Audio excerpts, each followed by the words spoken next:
Oh my God, stuff like this should never go on camera, but I'm going to say it for you. The industry is a big lie. I mean, Instagram doesn't tell you what went on behind the scenes to make the stuff. Instagram doesn't tell you that a lot of companies don't pay fair wages. Instagram doesn't tell you companies are not compliant. It doesn't tell you what subcontracting is. It only shows you the absolute end. I feel like I'm a total misfit as far as the traditional industry goes because it's really wasteful. There's no purpose. And design doesn't mean ornamentation. Design means problem solving. In the early days, it was like, you went to Parsons, why wouldn't you want to start your own collection? Why are you doing this? There are certain statements that keep coming back where people will say, "Ladkiyan pattern nahi bana sakti," or someone will say, "Hamare ghar ki ladkiyan kaam nahi karti," and what will people say? What will my neighbors say? So things like that.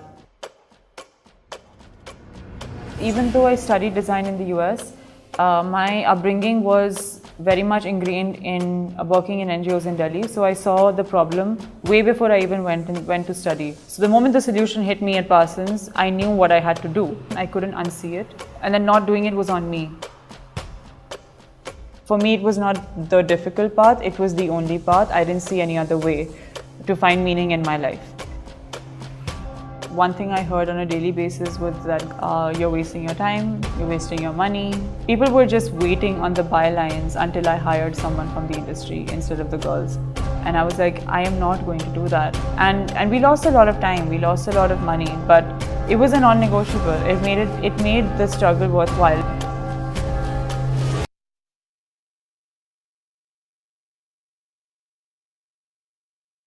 Hi, I'm Gayatri, and I'm the founder and creative director of Masterg.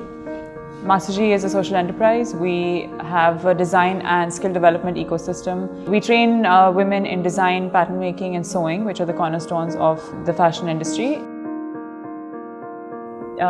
Pattern making is the step before cutting the fabric, where you cut a paper pattern, a paper stencil, you can say, in a way, that helps you cut the fabric accurately, because you're going into 3D, but before that you need to make it in 2D, so you're cutting correctly. A Masterg or a pattern maker is always a man. The fathers teach the sons, teach the younger brothers, and somehow along this cycle of passing down the knowledge, the sisters or the daughters are missed out. And I realized that if I as a woman can be a pattern maker, which I became, something went off in my mind to say, we don't have this in India, and why is that? And that kind of became the question that I started to build my life around. I went to Babson College and I studied business. I think there were some core skills that I learned that I use in my business today. As a designer, you don't just design. It's a small part of what I do, but it's also one of the most gratifying parts, right? In a small team, you're going to find yourself doing everything.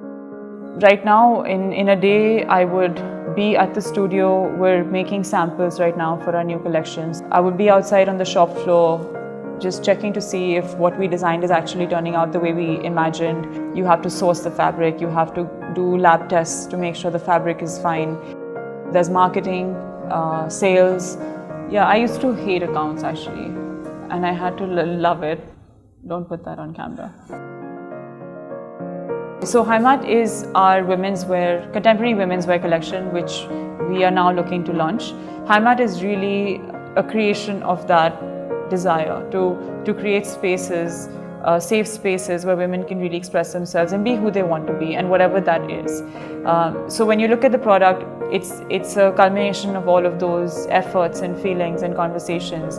Every time this product is sold, it fuels this entire ecosystem. It takes so many people to make something successful. It's really important to value your team and have the people around you who believe in the vision. What came in the way of me getting to know myself sooner was my formal education. And once I was done with all my formal education, that's when I started to learn about myself. What is it that keeps me up at night? What is it that I love? What is it that I don't mind spending my life doing? And that's when I found it. I am a product of Parsons, and I know how many doors it opened for me. So to say now where I am and say, oh, you don't need a design education is unfair. If you can afford it, if you can get admission, if you have the grades and you have access, I would say do it. But if you can't do it, it's not that you can't build the next biggest, most successful company. There are ways to educate yourself. There are ways to get internships just by showing up and showing up with everything you have. If you're a designer, you can design anything. I love to create. I feel like deep inside, I'm happiest when I'm creating. I do feel like I'm an artist in that sense. It's going to take a bunch of really strong-willed people to push back, the way that we're pushing back. It takes a really persistent person. You just have to be crazy because you have to think that things are possible that have never happened before. All I know is that when you have the right intentions and when you look at a problem which is larger than yourself, there are forces that come to play that you don't even have control over. And things that have happened for us, with us, in the past 3 years of my journey have been things I could have never asked for. I feel like there is an energy that's with us here. I don't think they come here just to sew. I think they're coming here for a larger purpose, and I think they understand that. They're laying out the path for a lot of women that are going to come after them. My main job is creating hope. I think I come to work every day to create hope, not necessarily just to create garments. I always wanted to study fashion. I knew that when I was 10. Be sensitive to what your inner voice is telling you. Listen to it. It means something. You just need to chase that for years with all your might, with everything you have. I didn't listen to my 10-year-old self.